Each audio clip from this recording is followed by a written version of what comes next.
Felon disenfranchisement is the practice of restricting the voting rights of people convicted of felonies. That means if you're a felon, you can't vote. It's been around since the origins of democracy, as far back as ancient Rome and Greece. In medieval Europe, it was called civil death. European settlers brought these voter disenfranchisement laws with them to the New World, but they remained rarely enforced until 1865. After the Civil War, these laws were used in many southern states as part of a deliberate campaign to deny the newly freed African Americans the right to vote. Dr. Pippa Holloway, professor of history at the University of Richmond, author of Living in Infamy, Felon Disenfranchisement and the History of American Citizenship, says that felon disenfranchisement laws are being used for many of the same reasons in 2020, to keep African Americans from voting. It's certainly not a coincidence that the partisan and racial work that these laws did in the 19th century are still happening in the 21st century, and particularly here in Tennessee. Currently, 6.1 million Americans cannot vote due to a felony conviction, a dramatic increase since 1976, according to the Sentencing Project, a nonprofit organization working to reduce that number. That's 1 in 13 black voters, over 20% of African American voters in Tennessee. So anyone who commits a felony in the state of Tennessee since 1981 faces a permanent, lifelong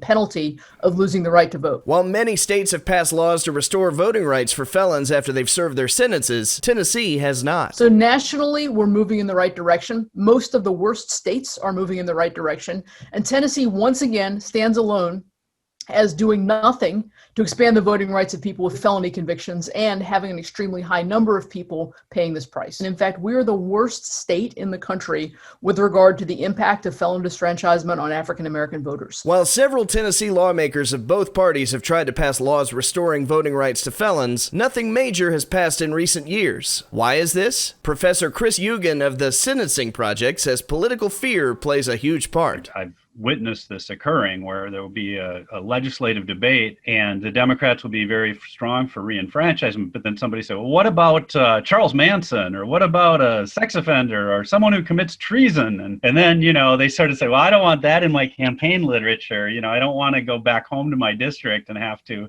explain why I did this nice thing for a serial killer or something. The reality is that Tennessee is a deep red state. We have a supermajority of Republicans in the Tennessee legislature and very little interest among those legislators, among the deep red Republican legislators in Tennessee, to change the law. So until there's a political will to change things in Tennessee, the volunteer state will remain one of the worst states for felon voter disenfranchisement. Dave Stripling, MT10 News.